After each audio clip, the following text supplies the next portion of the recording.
Okay, I want you to do something for me. It's a little mental exercise. All right, I'm ready. I want you to picture a number. You can close your eyes if you want, unless, you're driving. Don't do that. Definitely don't do that. But, okay, picture $1,000,000, a stack of cash on a table. Easy enough, right?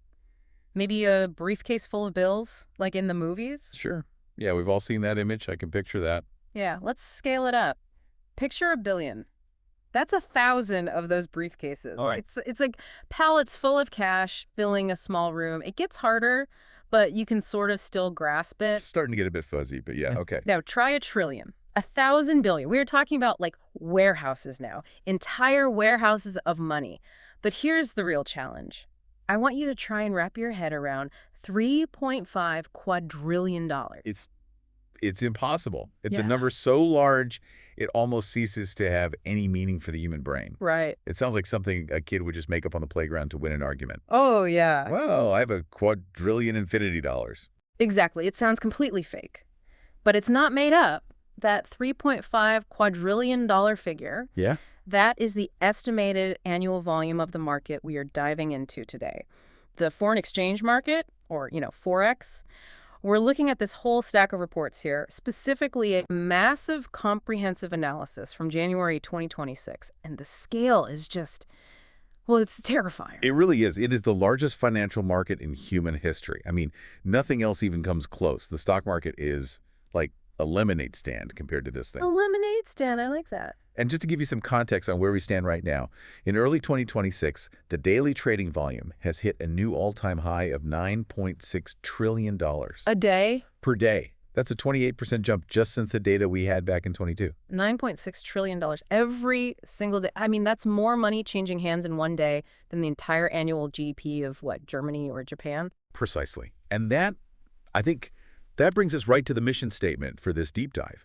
Because when you have a river of money that deep, that fast, and frankly that violent, it attracts a lot of attention. I bet. It attracts the academics and the economists who want to understand the global machine, sure. Yeah.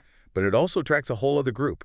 It attracts the people who think, hey, if I can just catch a tiny microscopic droplet of that $9.6 trillion wave, I'm set for life. The classic get-rich-quick dream, the laptop lifestyle. You're sipping a mojito on a beach somewhere, you click a button, make $1,000. The dream, and for so many people, the absolute nightmare.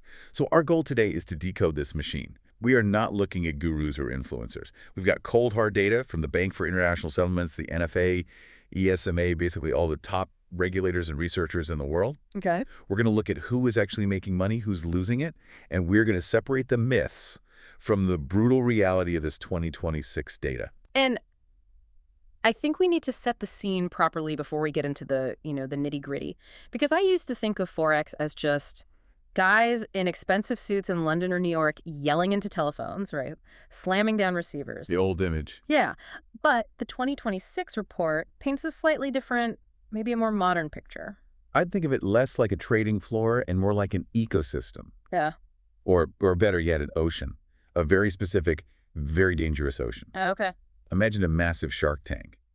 But in this tank, 94.5% of the water is occupied by these massive prehistoric whales. I mean, these aren't just big fish, they're leviathans. Who are the whales? These are the central banks, the massive commercial banks like JP Morgan or Deutsche Bank, and the colossal hedge funds. Okay, so that's almost the entire tank, 94.5%. So where does that leave the rest of us, the little guy? The remaining 5.5%. That's the retail sector. That's the individuals. That's what we call the minnows. The minnows. And that includes everyone from the wealthy private investor with millions right down to the college kid trying to trade with $500 on an app. And this is the crucial context for everything we're about to discuss. This market operates 24 hours a day, 5 days a week. It kicks off when Sydney wakes up, moves to Tokyo, then London, and finally New York. It never really sleeps. Wow. And for many of the participants, specifically those minnows, it is effectively a zero-sum game. Okay, let's unpack that whales versus minnows dynamic, because that percentage split is frankly shocking. I knew institutions were big, but I did not realize they were that dominant. It's almost total domination. So if retail traders, people like you and me sitting at our laptops, if we're only 5.5% of the volume, are we even relevant? Do we matter at all? Relevant, yes, in a way, because we provide liquidity. We're like the oil in the gears. We grease the machine for the big players. But dominant. Do we have any power? Absolutely not. So we can't move the market. It's not a chance. The whales, the reporting dealers, the massive financial institutions, they are the ones creating the weather. They move the tides.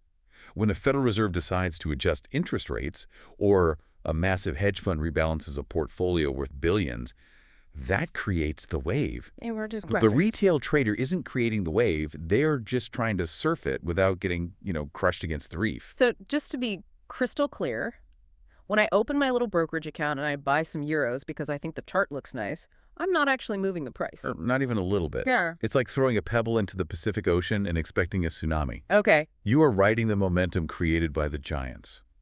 And speaking of giants, we have to talk about the king. The U.S. dollar. The king dollar.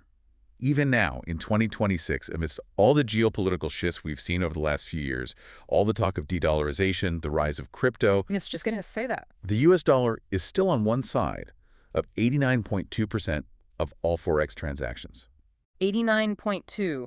That is nearly 90%. I feel like I constantly read headlines about the death of the dollar, but this data just doesn't seem to agree. The headlines love a good funeral story, don't they? What is dollar? The dollar is dead is a great clickbait title. Yeah. But the market data, the cold, hard numbers, they tell the truth. So who are the other players? Well, the euro is involved in about 29% of trades, the yen about 17%. But the dollar is still the gravitational center of the financial universe. It's the reference point. When the world gets scared, they buy dollars. When the world wants to invest, they usually need dollars to do it first. It's the default. It's the default setting for the global economy. And geographically, where is all this happening? You mentioned the sun never sets on the market. It's global, but does it have a home address? It's like a relay race around the planet. It Yeah. starts in New Zealand and Australia, then passes to Asia, then to Europe, then the Americas. But the heavyweight champion is still London. Really? Still. Yeah. Still. As of this 2026 report, the UK handles 37% of global volume. Even post-Brexit. I mean, even after everything that's happened in the UK economy over the last decade. It's sticky. Financial centers are incredibly hard to move.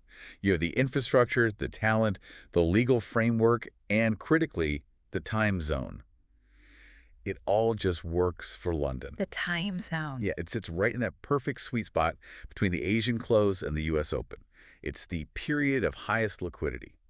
The U.S. is second with 18%, and Singapore has really solidified its spot as the Asian hub with almost 12% now. 11.8. I see it here. But yeah, London is still the boss. Okay, so we've got the landscape, we've got the whales, the dollar, the global hubs. Now let's get our hands dirty with the mechanics. How is this game actually played? Because it's not like buying a stock where I buy a share of Apple and I own a tiny piece of Apple. Forex feels more, I don't know, more abstract. It is abstract. That's a good word for it. In the stock market, you could just buy. In Forex, you are always exchanging. That's why everything is quoted as a pair. A pair, right? You aren't just buying euros. You are buying euros and selling dollars at the exact same time. You are making a relative bet. You're betting that the euro economy is going to outperform the U.S. economy over the next hour or day or month. Right, so if I trade the Euro-USD pair, I'm basically organizing a tug of war between two continents in my account. That's a great way to think about it. Yeah. And here's where it gets tricky for a lot of people. The movements in these currencies are usually tiny, just incredibly small. We measure them in pips. Pips, that's usually the fourth decimal place, isn't it? Correct. So if the price of the euro versus the dollar moves from 1.1904 to 1.1905, that's a move of 1 pip. Which sounds incredibly boring. It's like, oh, look, honey, I made 1/100th of a penny today. How does anyone make money on that? It would be incredibly boring if not for two things. Massive volume and, the big one, leverage. But before we get to leverage, there is an interesting shift in the 2026 data regarding how people are trading. Oh, yeah. We've seen this massive jump in what's called spot trading. I saw that in the report. Spot trading is up almost 42% since 2022. What does that actually mean for the average person? So spot trading is the immediate exchange of currency. It's right here, right now. I want euros. Here are my dollars. Give them to me now. The alternative is derivatives, things like futures, options, swaps, where you agree to trade at some point in the future. Okay. This huge surge in spot trading tells us that there's a growing preference for immediate execution.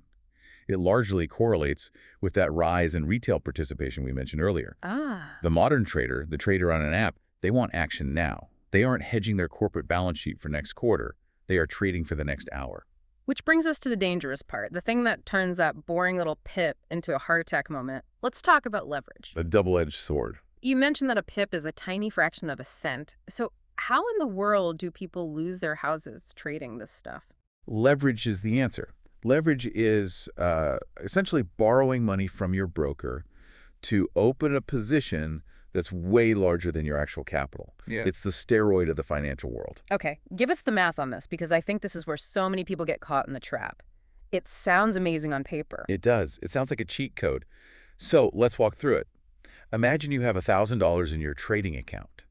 That's your hard-earned money. Right. In a conservative world, maybe you trade that $1,000 directly.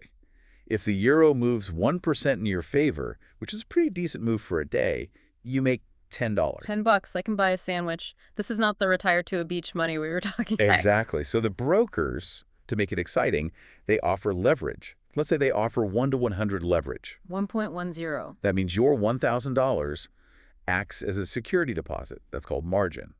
And it allows you to control $100,000 worth of currency. Whoa. Okay, so now I feel like a big shot. I'm moving 100 grand around the market. You feel powerful. And if the market moves that same 1% in your favor, you make 1% of that full $100,000. That's $1,000 profit. $1,000 on my original 1,000. You just doubled your entire account balance in a single trade. Amazing. Sign me up. That's the dream right there, isn't it? It is. But here is the math of ruin. Here's the part they put in the tiny, tiny fine print. If the market moves 1% against you, Oh, no. I lose 1% of 100,000. That's $1,000. which is 100% of your account, It's all gone. you are wiped out. Zero. Oh. The broker closes your trade automatically. It's called a margin call to protect themselves, and you are left with nothing. And a 1% move in a major currency isn't that rare, is it? It's not a black swan event. Not at all. It happens all the time. A surprise inflation report comes out, a geopolitical flare-up somewhere, a central bank governor says the wrong thing, boom, 1% move in minutes. This is precisely why regulators in the EU, the UK, and Australia have capped leverage at around 1 to 30 for retail traders. They're trying to save people from themselves. They are. But you still have these offshore brokers, totally unregulated entities, offering 1 to 500 leverage, some even more. 1 to 500, that's just insanity. That means a 0.2% move wipes you out completely. It's financial suicide for anyone who's inexperienced. A sneeze in the market will wipe you out. Yeah. And yet it's the primary selling point for so many shady brokers. They scream it in their ads, turn $100 into $10,000. It just plays on pure, unadulterated greed. Yeah. The expert insight from all this data is simple. Leverage is the primary reason retail accounts blow out. It magnifies losses just as fast as it magnifies gains. This feels like the perfect, if slightly terrifying, transition to the reality check. We've talked about the mechanics. Now let's talk about the survival rate.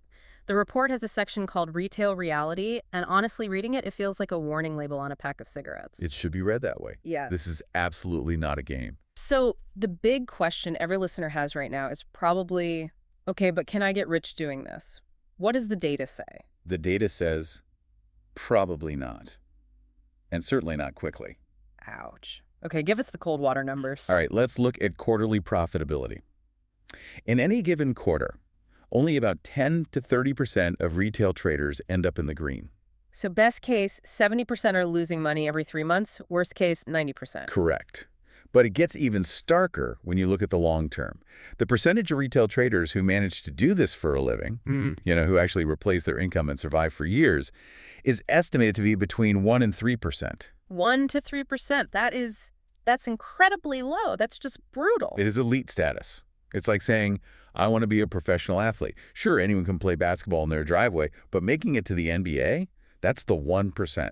This is a profession, not a get-rich-quick hobby. And I'm guessing the quit rate reflects that, right? Oh, absolutely. The churn in this industry is massive. 53% of people quit within the first year. More than half are gone in a year. They come in, they're excited, they probably lose some money pretty fast, they realize it's much harder than that YouTube ad made it look, and they leave. The report calls this the tuition period. I found that phrase fascinating. The idea that losing money is just the cost of your education. It's a necessary reframing if you want to survive. Think about it. If you go to medical school, you pay tuition for years before you earn a single dime. You go into debt. Yeah. In trading, Your losses in the first year or two are your tuition. You're paying the market to teach you how it really works. The very expensive teacher. The most expensive. And the data shows what's called a survival curve. Accounts under $1,000 have an extremely high failure rate. They blow up almost immediately. Why is that specifically? Is it just because they don't have enough of a buffer? That's exactly it. If you have $500 and you're trying to make a meaningful profit, say enough to pay a utility bill, you have to over-leverage. You have to take risks that are mathematically unsound just to make the potential reward worth it. You're basically forced to gamble. But if you have a larger account. If you have a larger account, you can risk very small amounts and still see returns that matter. You can be patient. You can wait for the best setups. So the old saying, it takes money to make money, is statistically true here. It is the golden rule of this game. The report completely dispels the myth that you can replace your 9-to-5 with a $500 account. The real number suggests you typically need $50,000 or more in capital to generate a livable income safely. And that's assuming you're only risking 1 or 2% per trade, like we'll talk about later. Exactly, assuming you're doing it the right way. But there is a little bit of a light at the end of this very dark tunnel, right? The report mentions something called the 4-year rule. Yes, this is the encouraging part. For the stubborn ones, the ones who stick it out, who survive that tuition period, 85% of traders who are still active after 4 years report being profitable. So if you can just not die for 4 years, you might actually make it. Just not die is a very accurate way to put it. It's not a hobby.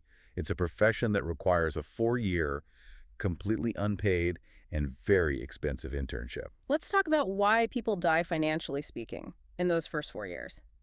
We've hit on leverage, but the report dedicates this huge section to something a bit squishier. The psychology of money. This is my favorite part of the whole analysis because it applies to everything in life, not just Forex. The 2026 data achieved 60% of trading success to psychology. 60%, more than half. Not your strategy, not being a math genius. Nope. The data suggests strategy is maybe 10%, money management is 30%. But 60% is it's managing your own brain. Because our brains are, in a way, hardwired to fail at trading. We are biological machines that evolved to survive in the wild, not to trade digital currency pairs on a screen. Our instincts are wrong here. Okay, give me an example of a brain failure that costs traders money. Let's start with the ostrich effect. Sticking your head in the sand. Exactly. The data shows this massive tendency for traders to simply stop logging into their accounts when they have a losing position open. I can relate to that. They don't want to see the red numbers. They hope that if they just ignore it, the market will magically turn around and save them. If I don't look at it, it's not real. I definitely do that with my credit card bill sometimes. We all do it. But the market doesn't care if you're looking. It will usually keep going against you. And because you weren't there managing the trade, a small, manageable loss becomes a catastrophic one. You finally get the current look, and your account is gone. And then there's loss aversion. I've heard of this in behavioral economics. It's a huge one. It's the core principle that the pain of a loss is psychologically about twice as powerful as the pleasure of an equivalent gain. So losing $100 feels twice as bad as finding $100 feels good. Precisely. And in trading, this causes an absolutely deadly behavior. Traders will hold on to a losing trade for days, for weeks, hoping it breaks even because they just can't face the emotional pain of booking the loss. They pray, please just get back to zero and I'll get out. But when they have a winning trade, They sell it immediately. They snatch the profit off the table because they're terrified of it turning into a loser. to lock in that good feeling, to secure the win before it disappears. Right. So what are they doing? They cut their winners short and they let their losers run. It is the exact polar opposite of what you're supposed to do mathematically. You're supposed to cut losses quickly and let winners run. Yes. But our brain forces us to do the reverse. It's fascinating how our survival instincts, avoid pain, grab any food you can find, are basically financial suicide mechanisms in the market. They really are. Then you have the gambler's fallacy. This is the belief that because a currency went up for 3 days straight, it must come down today. It's due for a correction. It can't go up forever. I've said that myself. Everyone has.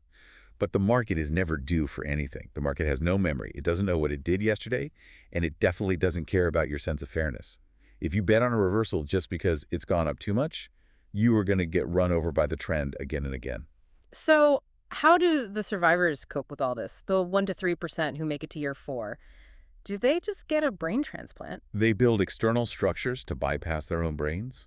They build systems. They keep rigorous trading journals, for one. They document every trade, every feeling, every mistake, and they have a strict, non-negotiable rule: walking away. Walking away. After a big loss, the animal brain's impulse is revenge trading. You want to jump right back in and make the money back now. You're angry. The pros know that this is when you are at your most vulnerable. So they have a rule. They shut down the monitors and they go for a walk. They force a hard reset. They don't trust themselves in that state. They treat their psychology like a fragile instrument that needs to be constantly calibrated and protected. Okay, so we've got the landscape, the mechanics, the grim reality, and the broken psychology. Now, for the listeners who are sitting with us and thinking, okay, but how do I actually make a decision? What are the methods? Let's talk strategies. The report breaks this down into two main schools of thought. The eternal war. It's like religion or politics. It's technical analysis versus fundamental analysis. In the red corner, technical analysis, this is the charts, right? The squiggly lines. Yes. This is looking at the squiggly lines, the patterns, the geometry, the price itself. The core belief here is that history repeats itself. If the price bounced off this specific level 3 times in the past, the technical analyst believes it will probably bounce off it again. All the information you need is in the price. Does it actually work? Or is it just like financial astrology? You know, Mercury's in retrograde, so we should sell the euro. That's the big criticism, and for a long time, academics just laughed at it. But the 2026 data and a growing body of academic backing suggest it does work, specifically for timing entries and exits. How? Well, things like moving averages, for example, have been shown to work well in emerging markets where trends tend to persist. Oscillators work better in developed markets that just chop back and forth. A lot of this is just a self-fulfilling prophecy. If millions of traders are all looking at the same line on a chart and they all decide to buy at that same line, well, the price is going to go up. Right. Okay. And in the blue corner, fundamental analysis. This is the why. You aren't looking at a chart. You're looking at the real world. You're looking at GDP growth, inflation data, interest rates, elections, wars. You are analyzing the fundamental health of the country that issues the currency. So if the U.S. economy is booming and the European economy is in a recession, a fundamental analyst would say, buy the dollar and sell the euro. That's the theory, yes. Fundamentals are great for telling you the long-term direction. But the problem is timing. You could be 100% right about the economy, completely correct, but the market might not react for 3 weeks or 3 months. And you can't wait that long. As a famous saying goes, the market can remain irrational longer than you can remain solvent. If you enter too early based on just fundamentals, you go broke waiting for the market to finally agree with you. So who's the winner of this eternal war? The winner is the hybrid approach. The most successful traders, the data shows, don't pick a side. They use fundamentals to pick the overall direction. I want to buy the dollar because the U.S. economy is strong. And then they use technicals to pick the precise entry point. And I'll buy it at exactly 10 a.m. when it bounces off this support line on the chart. That makes perfect sense. Use the big picture for strategy and the microscope for tactics. Now, there's one specific strategy mentioned in the report that sounds a lot like free money, but apparently comes with a massive warning label: the carry trade. Ah, the classic carry trade. Huh. It sounds deceptively simple and so tempting. How does it work? You borrow money in a currency with a very low interest rate. Historically, that's often been the Japanese yen. And then you convert it and invest in a currency with a high interest rate, maybe the Australian dollar or the Mexican peso in recent years. You just sit back, you collect the interest rate difference. So it's passive income. I'm literally making money while I sleep. Until you aren't. Ah.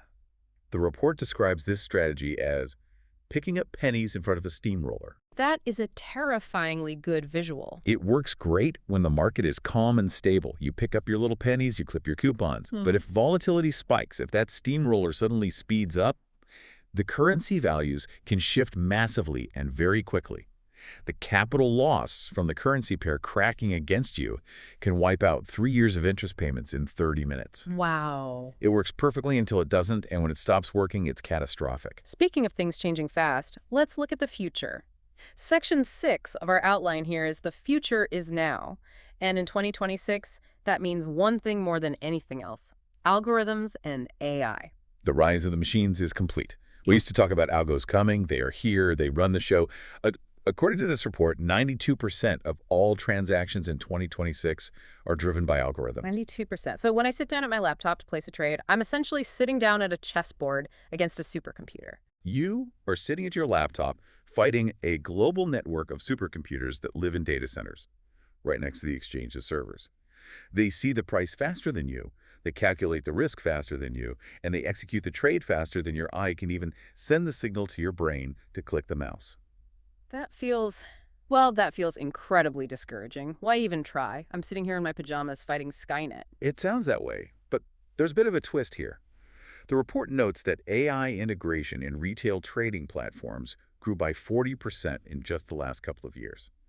Now, regular people have access to tools that use things like natural language processing to read news sentiment instantly. So my computer can read the Fed chairman's speech and tell me if the market thinks it's good or bad before I can even finish reading the first sentence. Exactly. The playing field is leveling slightly in terms of information access.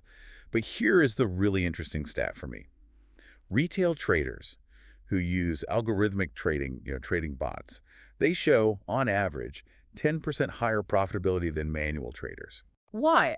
Are the bots just smarter? Do they have better strategies built in? No, they're necessarily smarter. They just don't have emotions. Huh. A bot doesn't experience the ostrich effect. A bot doesn't feel revenge after a loss. A bot doesn't get greedy and hold a winner too long. It just follows the rules. If the rule says sell at this price, it sells at that price. It doesn't hope, it doesn't pray, it just executes. So the robots are beating us because they don't have our human flaws. Precisely. They are disciplined by design. They execute the plan without a moment's hesitation or fear. This leads us to the final, and I think you'll agree, probably the most important piece of this whole puzzle.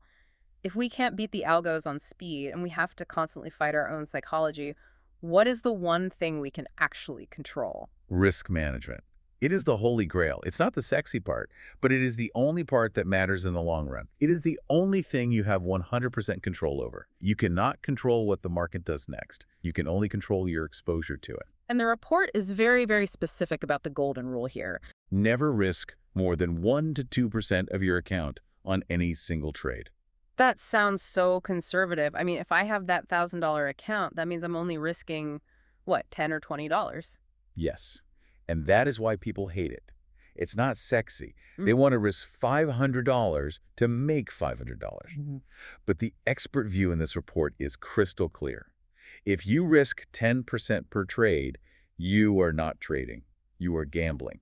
End of story. Why is that line so important? Because if you lose 5 trades in a row, which happens to everyone, even the best hedge fund managers in the world have losing streaks, you have lost 50% of your capital. And if you lose 50%, you need to make a 100% return just to get back to where you started. Exactly. The math of recovery works viciously against you.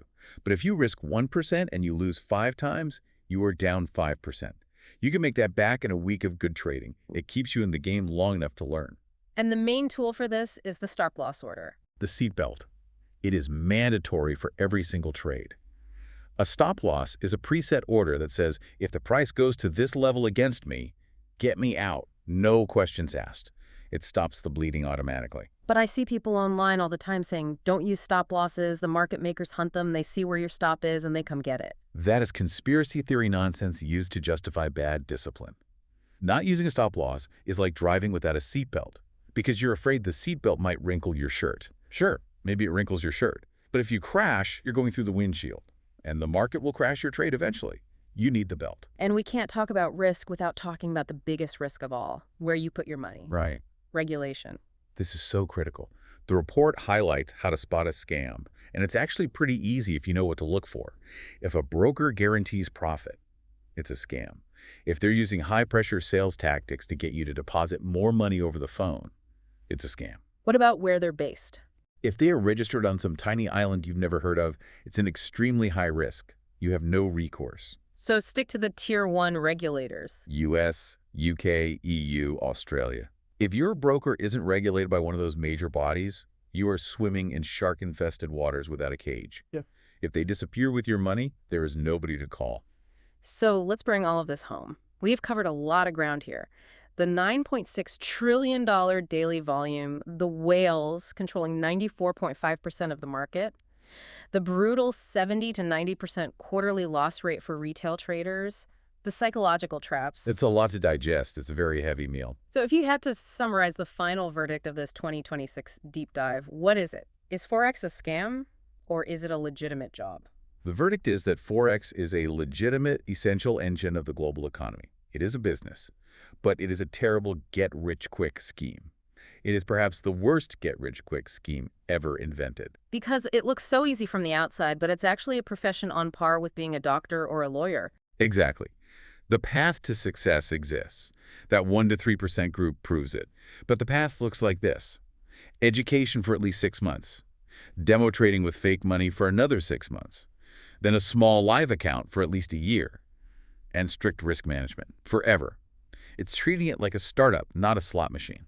That's a sobering, but I think a really necessary message. Can I leave you with one final thought? Yeah. It's something that isn't explicitly in the conclusion of the report, but it kind of hovers over the whole thing. Please, here's where it gets really interesting. So, we established that institutions and their algorithms control 94.5% of the market. They execute 92% of the trades.